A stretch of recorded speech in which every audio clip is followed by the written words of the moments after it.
What's going on, E-Unit? Welcome back to the channel. It's your boy Maverick, bringing you back to yet another list video.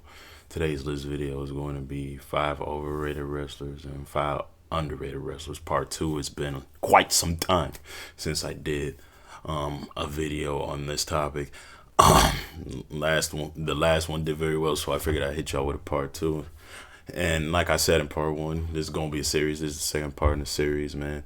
But y'all already know why y'all here, man. We're going to dive into the list. But before we do, don't forget to even hit those like buttons, hit the subscribe button, hit the notification bell so you know where I upload.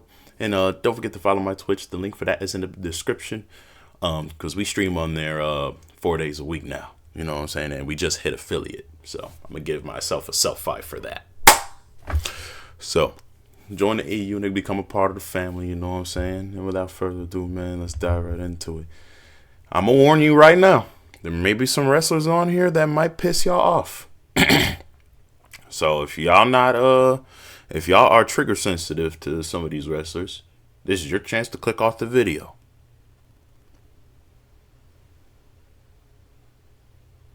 Oh, you stayed. Perfect. Let's dive right in. Coming in at the 5th overrated. Well, actually, I must warn you, this list is fluid, so regardless of what number I put them in, this list is not definitive. It's just 5 wrestlers I think are overrated and 5 wrestlers I think underrated. There's no order. They're just numbered because, you know what I'm saying, to show the maximum amount I allow. So, yeah. Overrated. Jinder Mahal. I think a lot of y'all may agree that his supposed peak wasn't really a peak at all. You know what I'm saying? Did his ring work get better during his second run? Yeah. But his title reign was just absolutely piss poor. Like, Randy Orton couldn't even get a 5-star match out of this guy. That's how pitiful his WWE title run was. But we already know politics is the reason why he even got the WWE Championship in the first place. Meanwhile, there's so many other guys in WWE at the time that deserved a WWE title opportunity. Or at least a reign. Like, it's crazy work how Jinder Mahal got a WWE Championship reign before Kofi Kingston got one. Ain't that insane? Ain't that insane? And then, like, immediately, like, not too long after that, this man wins the U.S. belt off of Randy Orton in a fatal 4-way match for the U.S. belt at WrestleMania.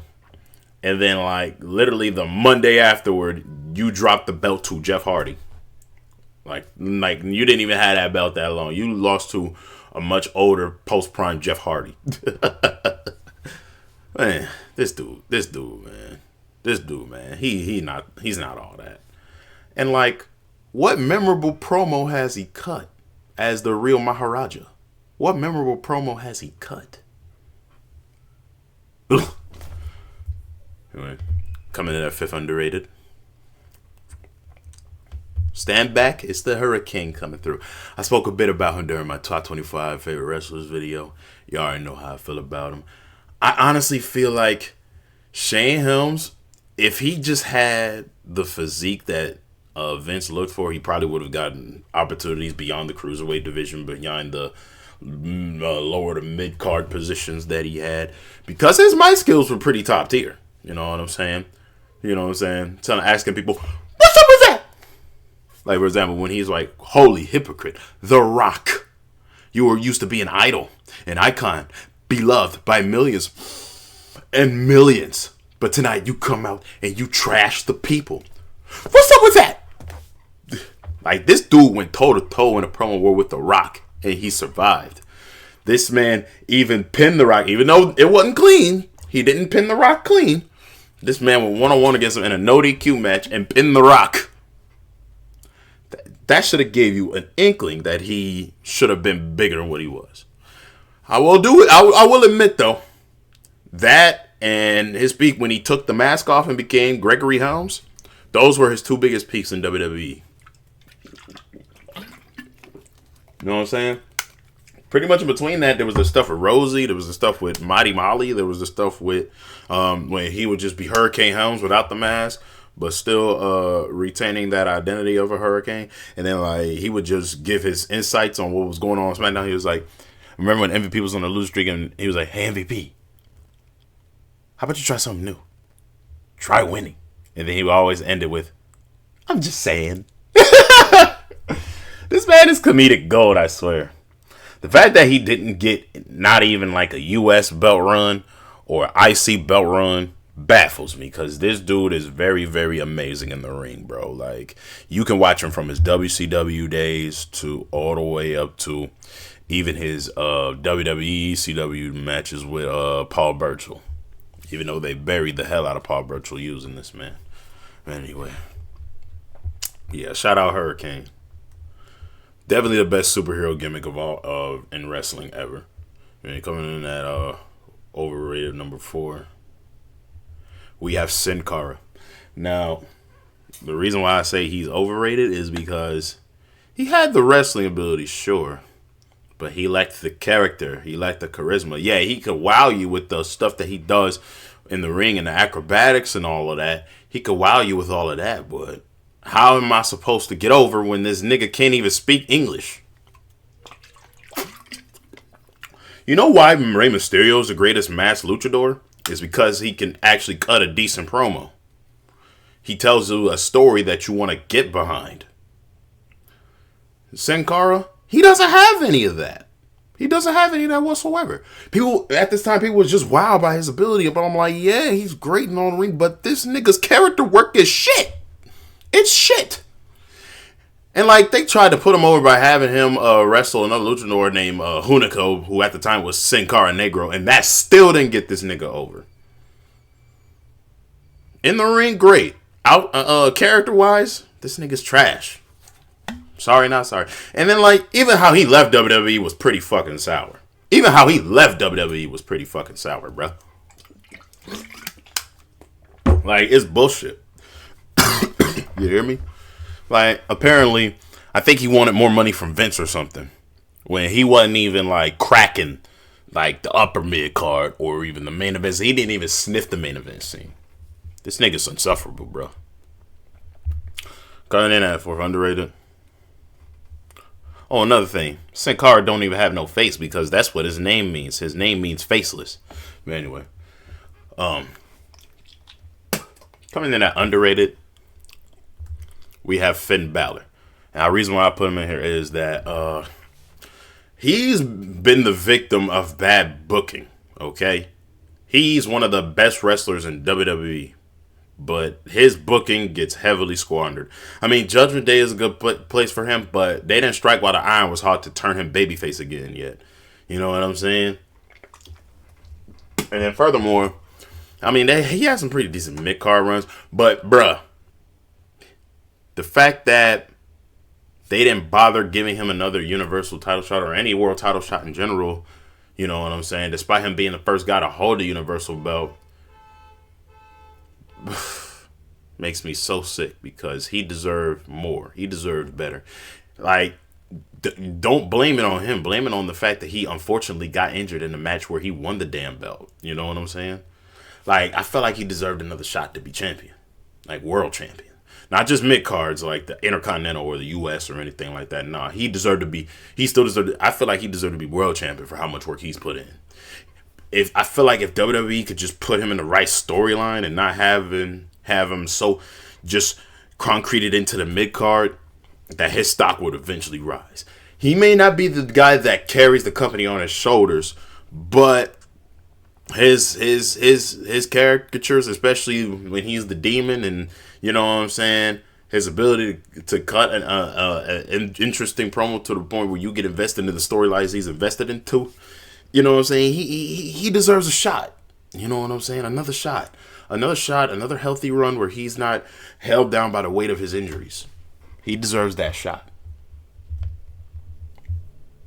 Coming in at number 3, overrated. This is about to piss a lot of you put mother freakers off, and I don't care. Overrated, I put Becky Lynch in here. And the reason why I say that is because she's no longer in her prime anymore. Like, her characters are boring. You know what I'm saying? It's the same shit, just rehashed. You know what I'm saying? She's one of those wrestlers that gets stale. Like, she turned heel for absolutely no reason. She politicked her way into WrestleMania, taking the spot from Bayley.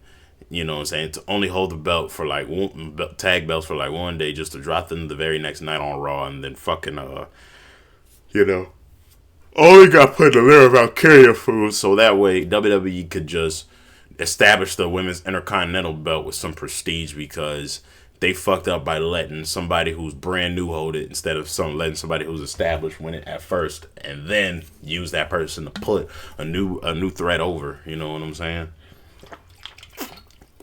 Like, she's been the beneficiary of a lot of booking decisions, especially that squash against Bianca Belair, which I never understood. I don't understand why that they didn't let those ladies just have a nice long match like they eventually would have in the near future that year. So it's just she's the beneficiary of some booking that she doesn't need to be the beneficiary of. And she's not even hot or past her prime, and she's not even hot or in her prime anymore. Like in 2019, that was peak Becky, which she was the Irish last kicker, the man. You know what I'm saying? And I don't even like her manga, but to be honest, you know what I'm saying. And then to be fair, she should have went one on one with Ronda, but Charlotte had to politic her way with her big nose ass in there. You know what I'm saying? To try to seem it more. Star powerful, but Charlotte just wanted to have something to do for WrestleMania. She couldn't settle for having to take a backseat to the hotter, fresher talent at the time. You know what I'm saying? And then that match had a botched ass finish, if you didn't tell, because Ronda's shoulders weren't down during that crucifix pin. So you didn't get the biggest win of your career that clean. But yeah, man. That's why I have her on here. I did not like how she politicked her way back into the title scenes. You know what I'm saying? But anyway, moving on. Underrated. I'm actually gonna put the person who suffered a lot in that situation I spoke of, Bayley. I feel like her longevity and her work ethic, especially when it comes to going on the mic and all that, it doesn't get talked about. You know what I'm saying? And her characters, she actually stays fresh with her characters. She don't rely on old gimmicks just to make her stay relevant like Becky Lynch does. She thoroughly reinvents herself just to fit the mold of the storyline that she's in. And that's why I have her in underrated. I feel like, even though we're getting hotter stars that are younger, like Jake Cargill and the Stephanie Vaqueros of the world, you know what I'm saying? They're getting their shine right now. I feel like during the time of Bayley's peak, we didn't appreciate her. But then again, we didn't really have much of a chance because she peaked during the pandemic. So that's another reason why I have her underrated. She peaked during the pandemic, and, the crowd reactions, wasn't there to show for it. Like, I was happy when Bayley finally first turned heel. You know what I'm saying? I'm like, yes. What a turn. I like it. She was one of the few heel wrestlers I actually liked in WWE, you know what I'm saying, around that time, you know what I'm saying. Like, pandemic era had heel Roman for the first time and heel Bayley. And only one of them got more appreciated, you know what I'm saying. I feel like Bayley should be more appreciated. Not only for that, but also her work with Damage Control, her current storyline with Lyra Valkyria and Becky Lynch. You know what I'm saying? I think keeping her face for this time being and having her get attacked because Becky Lynch politicked the freaking way in there, and Becky and her having a chance to potentially get back for the Intercontinental belt is amazing. I think WWE, knowing that they made a mistake putting Becky Lynch and taking out Bayley, and them giving her an IC title shot against Becky Lynch, definitely sold the patch for that bad booking decision. Because why couldn't you just let Lyra and Bayley, win the belts as is if they were already going to win the belts? You feel me? We're like, why do that? But yeah, man. And in my personal humble opinion, out of the 4 horsewomen, Bayley is my personal favorite. Solely because, her character work and her wrestling work are both top notch. With Charlotte, she's a copy paste of her dad. With Becky, her reliance on old personas gets stale. You know what I'm saying? Bayley, you don't have those problems. But Sasha, you know what? This is a perfect segue. You know why? Because guess who's next on Overrated? Sasha Banks, a.k.a. Mercedes Moné. Where do I begin? Well, first of all, how she left WWE, I mean, I get it, but that was kind of sour. And then, like, the fact that you was rude to that fan that asked you about it puts a bitter taste in my mouth. Like, look, when it comes down to wrestling, if the fans aren't invested into you and if they don't really like you, regardless of what side of the alignment you face, they're not going to give a fuck. You know what I'm saying? And, fans make the wrestlers at the end of the day. Regardless if you're supposed to boo them or you're supposed to cheer them. If they can't get you to, if they don't just genuinely like your character, they're not going to get invested into you. And I feel like Sasha has been literally the same boring character she has been in WWE into AEW. And it's the same character but given a different title. From what I hear, like, I don't watch AEW weekly like that, but from what I hear from some AEW marks is that they're not happy with how Sasha's been in AEW recently, especially with how she's been politicking her way to the top. Because Tony Khan does let his inmates run the fucking asylum. Because I heard Sasha was over some booking decisions that benefited her. Like, she at this point, her and Becky are low key becoming female Hulk Hogan's at this point because they had to use their power of creative fucking control, you know what I'm saying, to get to main event statuses and shit. You know what I'm saying? I don't really like when wrestlers overexert themselves like that and think because they were the shit, years ago with this same character that is going to resonate with the fans, or they think that, it props their ego up to the top. But fans are gonna fucking notice. Real fans are gonna fucking notice, and we're gonna hold them accountable for it. You know what I'm saying? Shoot. And it's gotten to the point where I don't care if she comes back to WWE. I don't care if she comes back to WWE. I really don't, because it's going to be the same shit served on a different platter. You know what I'm saying? It don't matter if she's the CEO or the boss. It doesn't matter. Work rate the same. Promo game the same. Everything is the same. Like, freshen up your character, why don't you? Anyway. Coming in at underrated, I'm actually going to put The Miz in here because The Miz has been one of the most hardworking, one of the most diligent WWE wrestlers for well over almost 2 decades now. And I feel like because we hated him so much for getting the early push, that's what kind of prevented us from giving him his flowers. You know what I'm saying? Did he suck early on? Yeah. But did he get better? Absolutely. Like, dude, Miz may have not been able to wrestle like that all that well back then, but you got to give him some Kasi points for always being sharp on the mic. But then again, him being on reality TV and him being Mike from Real World definitely does help. But The Miz is definitely one of them ones. He's definitely a first ballot Hall of Famer whenever you get the chance. You know what I'm saying? 2-time WWE champ. You know what I'm saying? 8-time Intercontinental champ. One of the greatest Intercontinental champions of all time.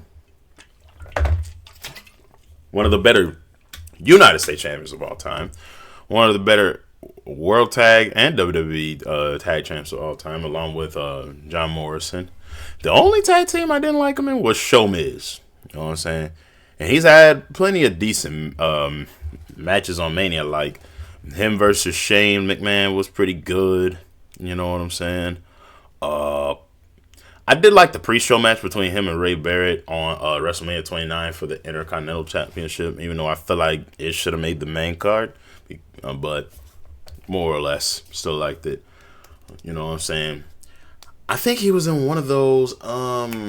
He was in one of those Intercontinental Championship ladder matches. Was it 31 or 32? I think he was in one of those, or maybe he was in both. Y'all gotta fact check me on that.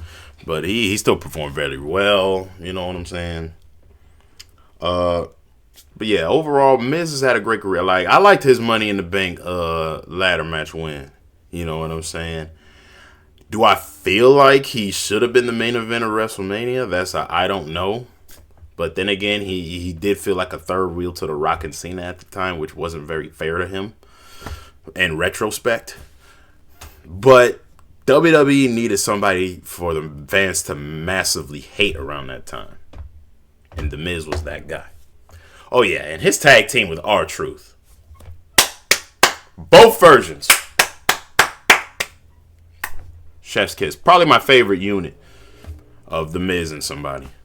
Next to John Morrison. You know what I'm saying? It's between John Morrison and R-Truth who Miz's best tag team partners were. But yeah, man. Shout out Miz. Coming in at number 1, Overrated. I hate to say this because I like them at a point.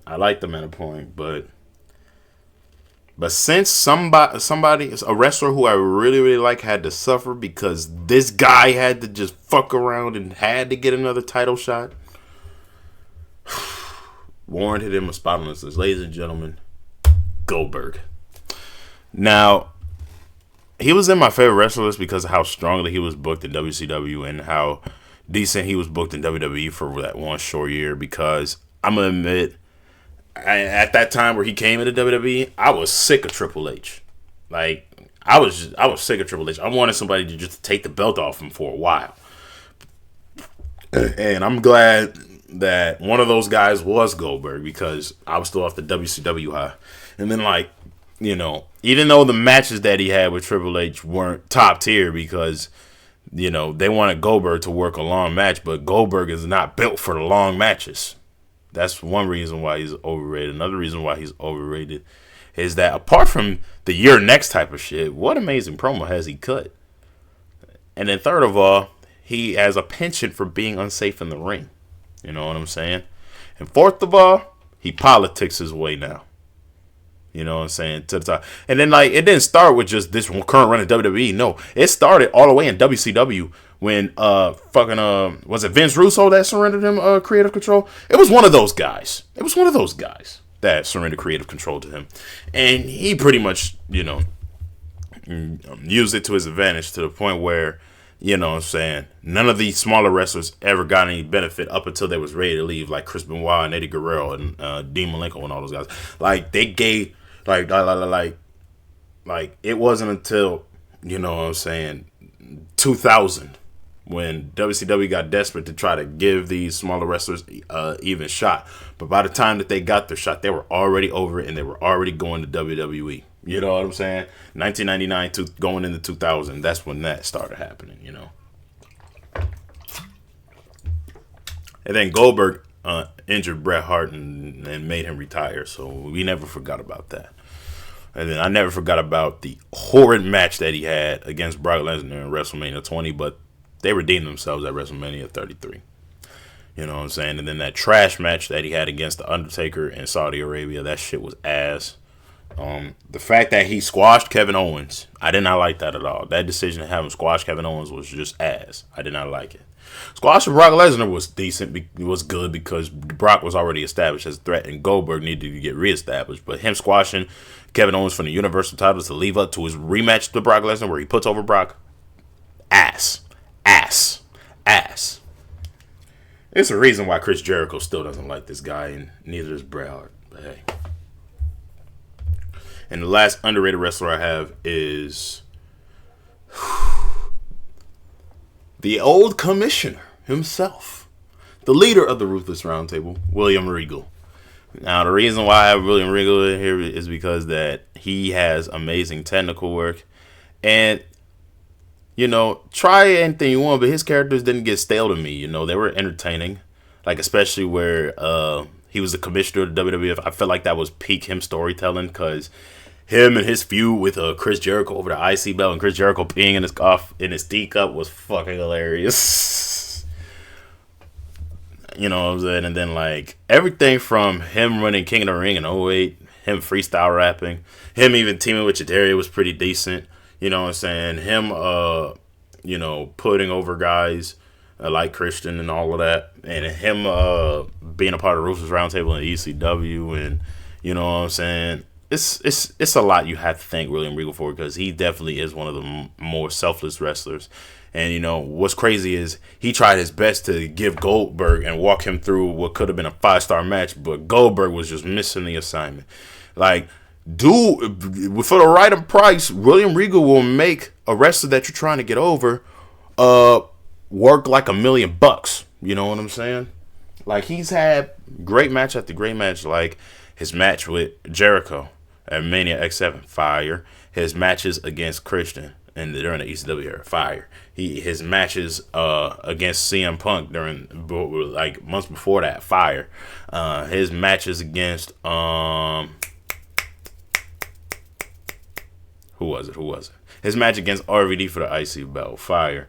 You know what I'm saying? His matches with the likes of Chris Benoit, Eddie Guerrero, La Resistance, all of those people, fire. You know what I'm saying? Because this dude has so many distinct wrestling moves, especially that half Nelson suplex where he just literally drops it on a guy on his head. Like, ugh. And then, like, Dean Ambrose even learned from this guy, because there was a point where he stole the knee trembler from him. And the knee trembler is one of the most devastating wrestling finishers of all time. Alongside his other finisher, which he kind of invented, is the Regal stretch. You know what I'm saying? That's one of my favorite submission holds of all time right there, bro. Like, that shit is amazing. You know what I'm saying? I kind of feel like, if William wasn't ex-WCW talent, Vince would have definitely pushed him to the moon. That's how I feel, personally. Vince definitely would have pushed him to the moon. And he would have definitely been a former world champion by now. But he's still in my top 5 for technical wrestlers, behind Kurt, Benoit, Brett, and William Regal's definitely 4th or 5th, because 5th I would for technical wrestling I would definitely put